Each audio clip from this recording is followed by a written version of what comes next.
ఈ జన్మకు ఆ శివుడే నా తండ్రి, ఆ లోకమాతే నా తల్లి. ఈ శ్వాస, ఈ శబ్దం, ఈ దేహం, నా గమ్యం, నా గమనం, ఆగమనం ఆ ఆది దంపతుల అధీనం.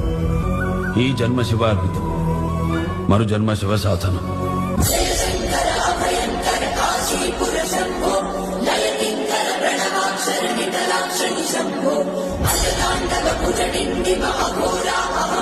శివమంగళ భవపింగళ దిగంబర స్వయంభో నటరాజ విరాజమాన కాల సర్వభూషణ పినాకపాణి పల్లవ ప్రచండ చండధారిణ ఆదివాది కాపుర విరాజ కాలలోచన ప్రణాళూప కంఠలుంత విశ్వనా